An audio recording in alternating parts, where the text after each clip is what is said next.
Dear Jay, your speaker farts, and many people, I'm sure, are going to love it. Let's go.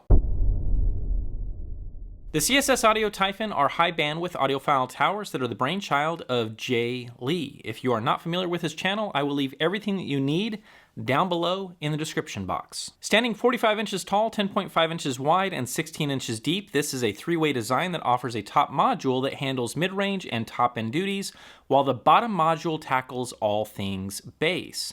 Speaking of bass, the Typhon employs the CSS LDW7 woofers in a parallel pair to achieve high output, ultra-low distortion that extends down to 30 Hz anechoic, and according to CSS Audio's website, 20 Hz in room. And keeping in mind, this deep and dynamic bass doesn't mean you need room for a pair of refrigerators in your listening space. The narrow baffle of the Typhons makes this speaker easy to live with and still hits like a Mack truck, but more on that later. As for the top module of the Typhons, they utilize the LD25X from CSS Audio and another LDW7 that is crossed at 320 Hz.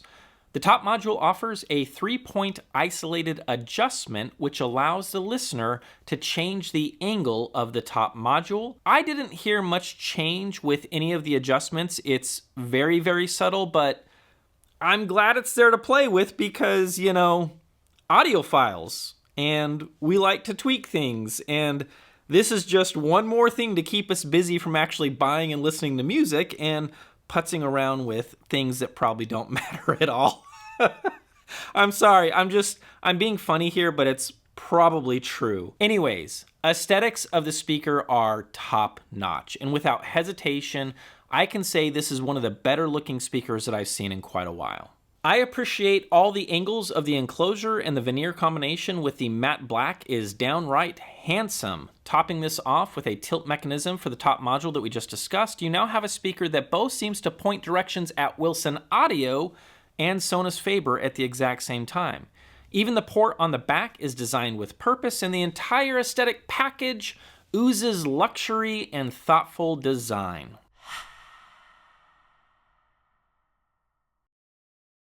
Jay Lee likes warm speakers. Everybody knows this, but at the same time, he also appreciates fireworks in all the right places, as I do. With a couple of reviews out now mentioning the word warm when describing the Typhons, I wanted to throw my hat in the ring and disagree with the notion of the Typhons being warm and calling it a day. There are a couple of things that are happening all at the exact same time that I would imagine would lead someone to think that the sonic palette of the Typhons might lead to, I don't know, sipping warm milk while watching Matlock with Grandma, but there is more to this story than that. The Typhons, out of the gate, are voiced neutral throughout most of the bandwidth, but they do have a fishbowl dip starting at 1K and extending out to 7K. At 8K, the speaker is very balanced in its response, and at 10K, it offers a rise in the response, which extends as far as my measurement system can capture it.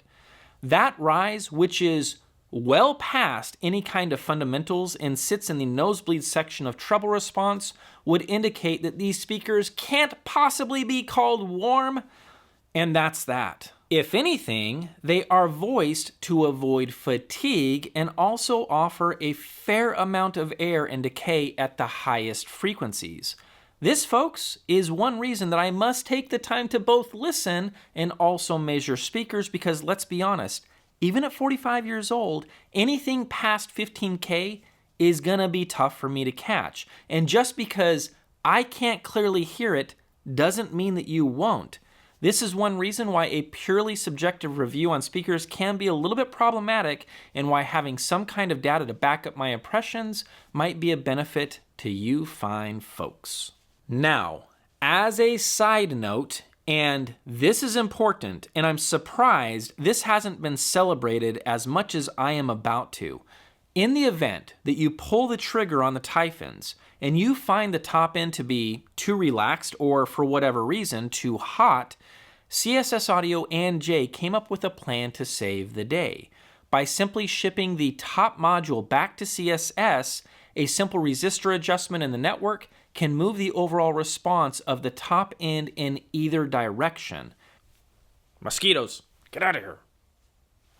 This is brilliant, and if that's not enough, Jay mentioned that if there is anyone out there that wants the top end to be tailored to a specific genre of music, playlist, or heck, even a favorite album and or song, that's not a problem at all. And would you know it, Jay would be the one who is critically listening and making those adjustments himself. Now, I don't know about you guys, but after hearing this level of customer service and support, I'd be honored to be the first to tip my hat and show some respect for this kind of offering. So yeah, everything about this speaker's top end and my impressions could be completely modified by the end user, and that for me is a brilliant and admirable move on CSS Audio and Jay's part. In any event, while the stock speaker as configured is polite through the critical region where a lot of linear or elevated speakers might sound a little forward or hyper detailed, the Typhons move more in the direction of sit back and relax, nothing crazy is about to happen. Toss on anything classic rock, or why not? Go straight for Fugazi, and at no point will you feel the need to let your ears rest. Another thing that is worth mentioning, and we'll get into this in detail, but when a speaker has a lot, and I mean a lot of bass, and even more, some additional bloom in the lower mid-range, this can often make a balanced or even detailed speaker sound less balanced or less detailed. Cabinet colorations or resonances can have a massive impact on tiny little details up high and sometimes mask some of the intricate details that might be easier to hear without the additional bloom. Often described as smearing, which I admit is not a word that sounds all that positive in a review, is something that I believe could be happening with the Typhons, and only you can decide whether or not that bloom down below is a worthy trade-off for something intricate or detailed up higher in the food chain. Now, about that rise in the response after 10K, how much of a difference or lift does it make in bringing back some fireworks? This is a great question, and to be totally honest with you, I am a bit confounded by it.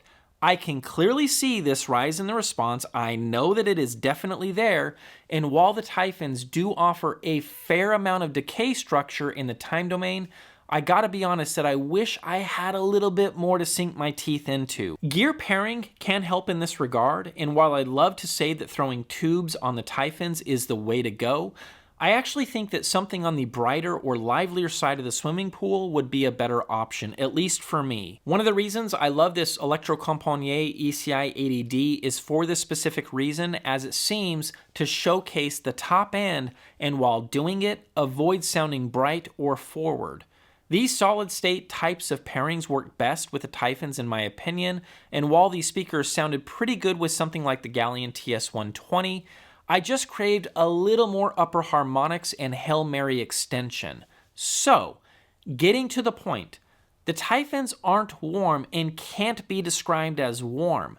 The top end actually has a rise in the response, and it would be silly to try and backpedal away from those kinds of facts. So, hats in the ring, and here is my official 2 cents. The top end of the Typhons is airy and extended, but because of a softer response before 10K, some additional bloom down below, and more bass than you would expect, the Typhons might not offer the level of detail some listeners are looking for and just need to have.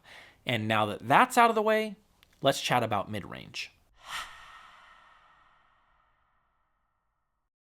Walking you guys through the mid-band of the Typhons will require some sound clip examples to help piece together what I am hearing. I'd like to start off by saying that it's best if we define what mid-range is and what frequencies we're going to be highlighting today, because the truth is, the Typhons offer different tonal characters in the heart of the mid-band than they do in the upper mid-range and female vocals. So, starting from, let's say, 100 Hz to 300 Hz, let's call this the lower part of mid-range or the heart of mid-range. Most male vocals and certainly most chest sounds thrive in this area. When a speaker sounds robust, bloomy, or in some cases bloated, this is typically the area where we would hear those particular attributes. With the Typhons, it's been confirmed by Jay that there is an intentional bloom sitting around 100 Hz, and this attribute is commonly heard from strategic bracing or lack thereof to excite the panel walls of the cabinet. In doing so, the woofer creates sound pressure inside the box, and the walls of the cabinet react to this pressure by vibrating. This vibration is known as resonance, or depending on how marketing decides to spin it, a bloom that enhances a particular frequency in the bandwidth. It took a little while for me to catch on to this attribute, and when I knew I was onto something, I reached out to Jay simply to find out if it was intentional. In this case, that's precisely what's going on, and this is where a reviewer and a manufacturer can break bread. That is to say, I didn't turn over a rock they didn't know about or that they weren't aware of. In fact, Jay had a specific tone in his head that was based on a Sonus Faber speaker that he appreciates, and he chased after that tone with the Typhons using this bloom as the tool to hit that target. All right, so we should stop. I haven't done the best job in the past setting aside my bias in what constitutes as great sound, and for many years I have harped on any ounce of resonance found in a loudspeaker as a bad thing. Maybe I'm just relaxing as I get older, or maybe I'm just getting less cranky about it. But you know what? Even though that's not a sound or a tone that I am personally chasing, it might be the very thing that you absolutely love and you crave. I would also mention that the bottom half of acoustic guitars sound chunkier or fatter, and the bottom half of percussion sounds more explosive and certainly heavier.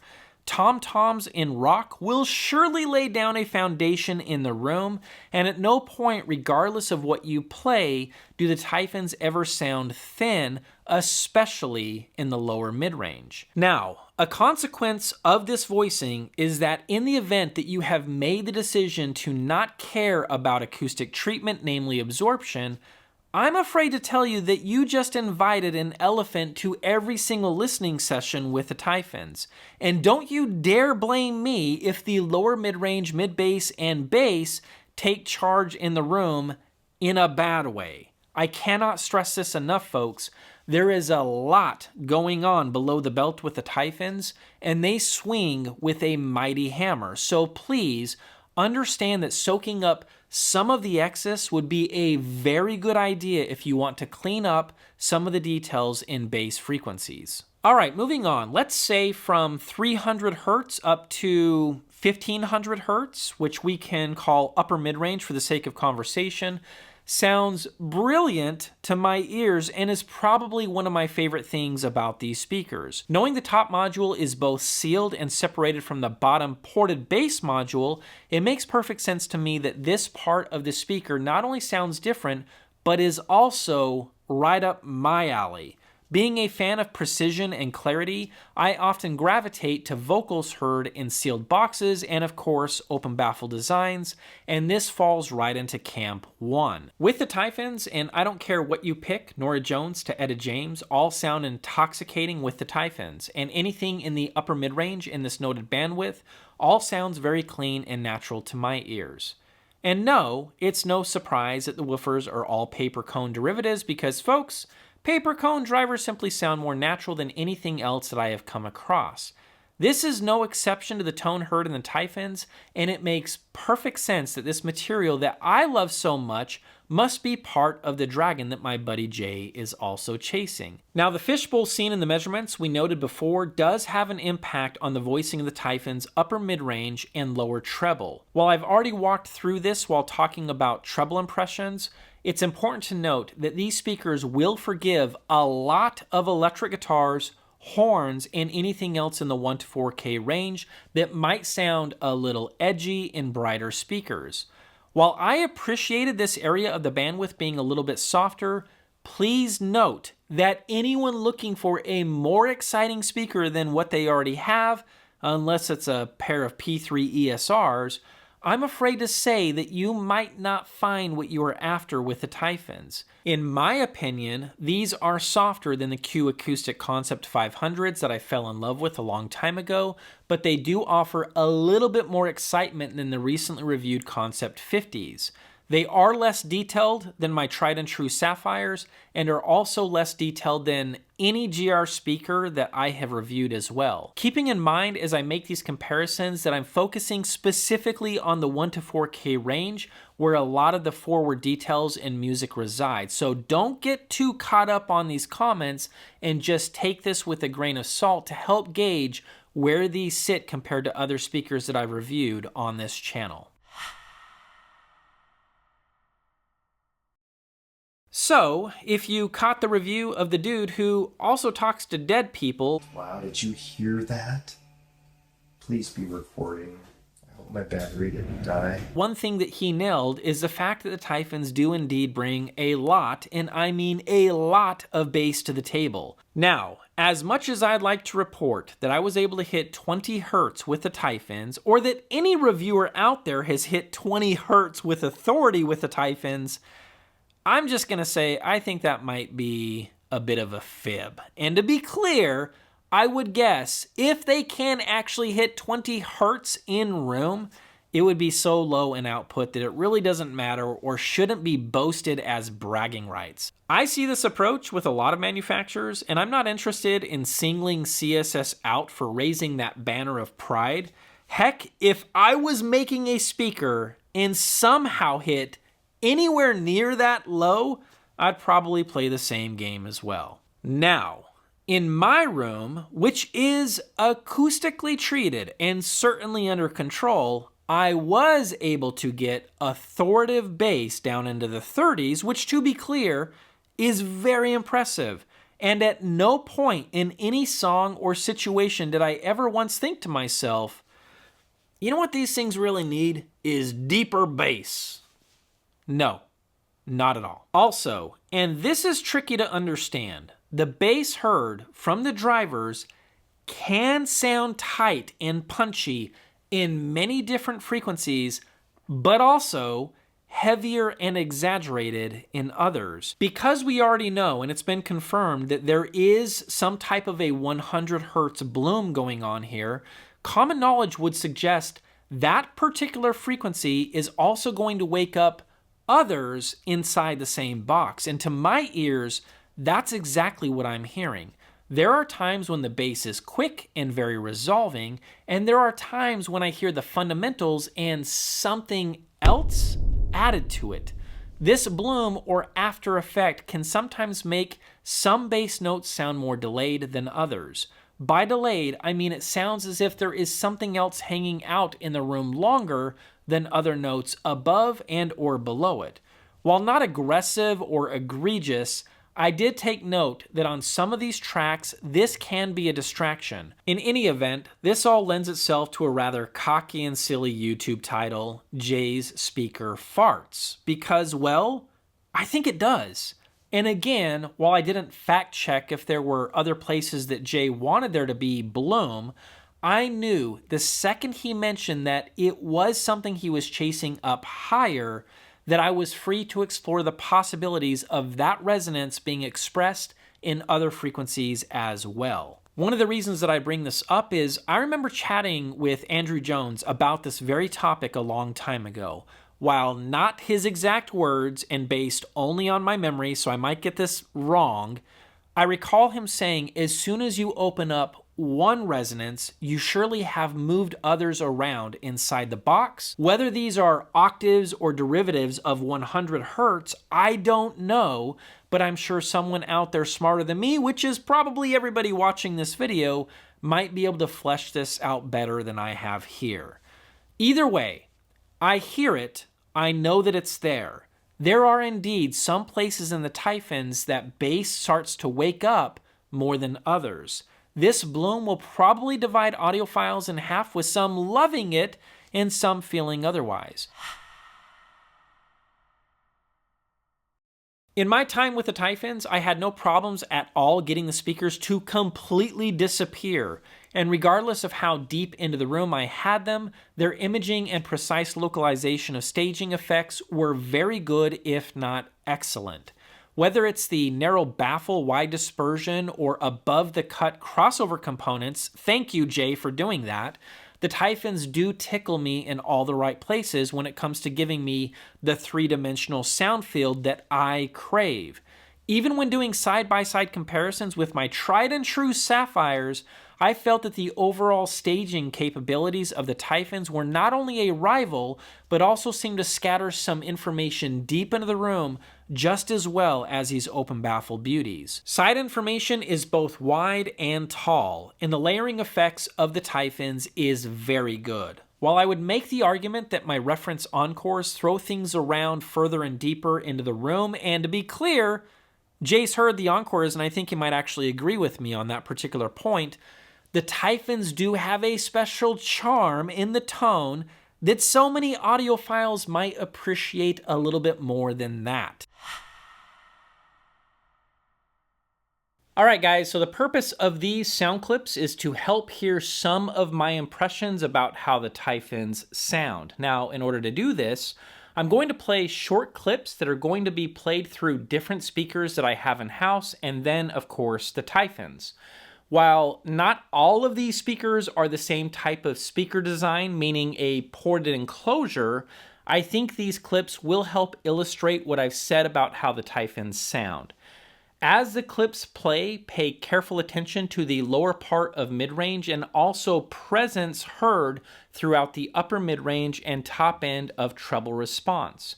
Also, keep in mind, the mic technique that was used today is only 39 inches away from the speaker, so we will be hearing less room and more of a direct sound.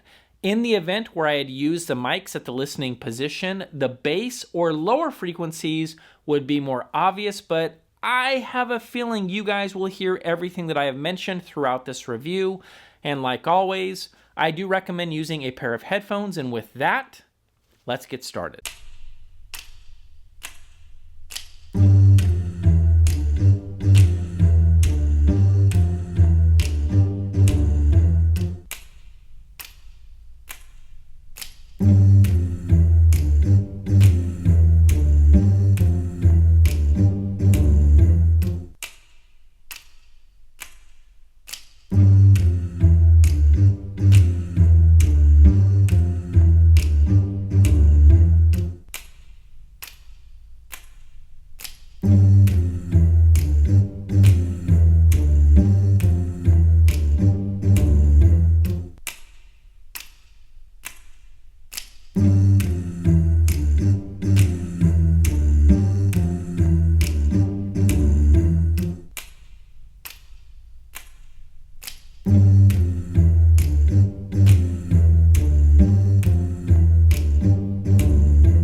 shine and pass and fade. Waste my time. You know the street lights shine and pass and fade. Waste my time. You know the street lights shine and pass and fade. Waste my time. You know the street lights shine and pass and fade. Waste my time. You know the street lights shine and pass and fade. Waste my time. You know the street lights shine and pass and fade. Waste my time.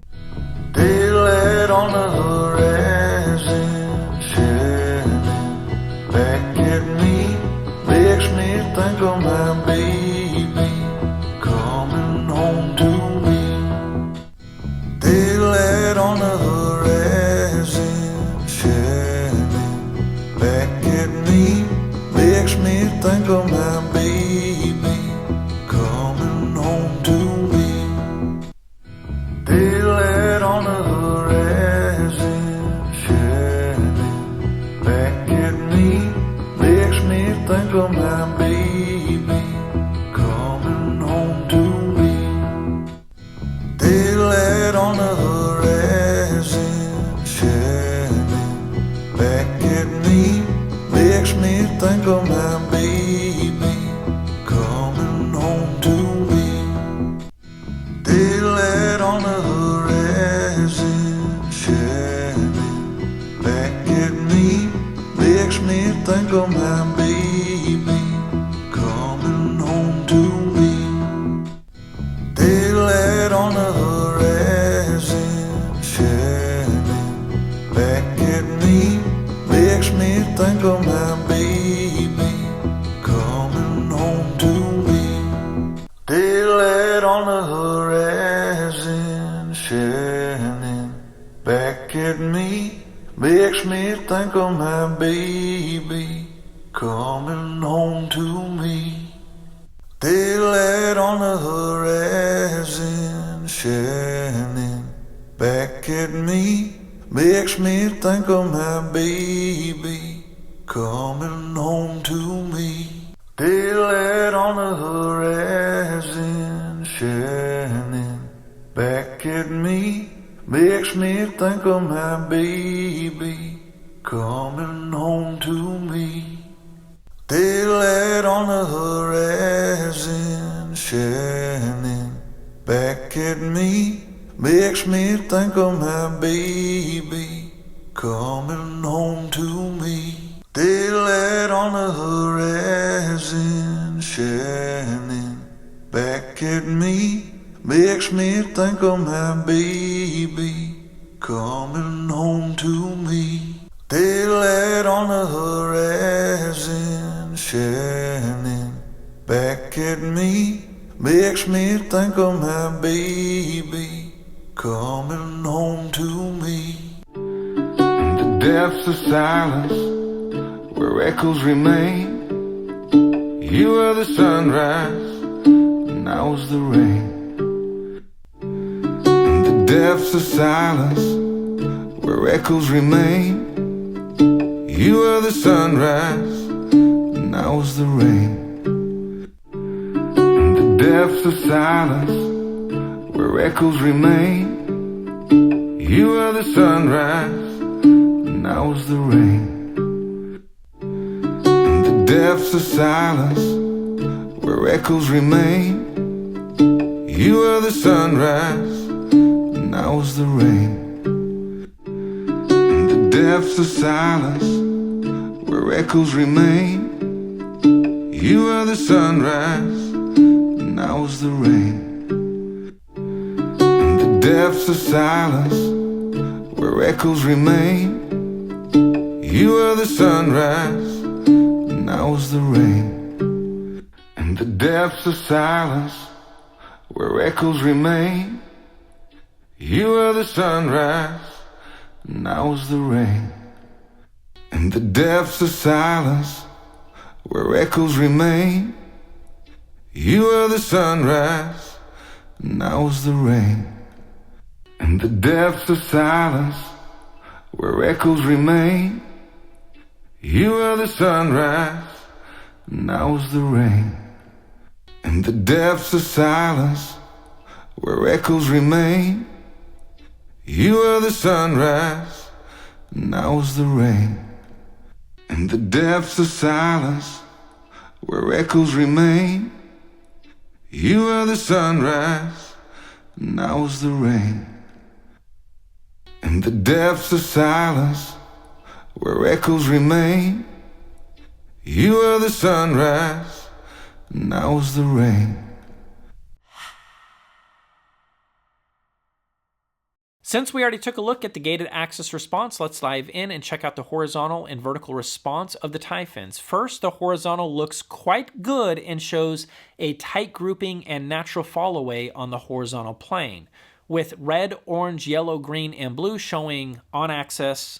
I can't say axis. You can make fun of me. I've given up on life, and I don't even know why you watch my videos anymore. It's crazy. There's probably 3 people still watching this. We're going to continue. On axis, 10 degrees, 20 degrees, 30 degrees, and 40 degrees. Off axis, this all looks pretty much textbook without any weird drops in the response or phase-related problems. The vertical response, in the case of moving up, isn't quite as impressive as the horizontal performance, but it certainly isn't the worst that I've seen. at 12 inches and 16 inches up from the tweeter in green and blue, we do see a drop in the response that I would imagine is right around the crossover point. Lastly, the waterfall on the Typhons looks squeaky clean and doesn't show anything to chat about as being negative. There is no sign of stored energy, and this matched up with all of my listening impressions as well. That is to say, the Typhons are an easy to listen to speaker that never, and I mean never, sounds forward, bright, or edgy. The CSS Audio Typhon is a powerhouse of a speaker that will captivate and intrigue a lot of audiophiles who crave a big and bold sounding mid-range, mid-bass, and bass. With stunning looks and aesthetics, higher quality parts than we typically see at this price point, and incredible customer service that would allow folks to tailor the final voicing of the Typhons, it's a pretty easy recommendation as long as you understand the context of my listening impressions. I advise listeners to take acoustic treatment seriously with every loudspeaker, and with the Typhons, I can't stress it enough. My gut tells me that many listeners will hear a lot of overhang in the lower frequencies if they don't have enough absorption to soak up the excess, and that is my only reservation here. While it's not the cleanest sounding bass presentation that I've ever heard, there is something fun about the Typhons with a long list of music genres, and I'd imagine many audiophiles who appreciate a chesty sounding speaker might have found their one and only with the Typhons. And with that, I'll see you J. Lee loving audiophiles in the next video.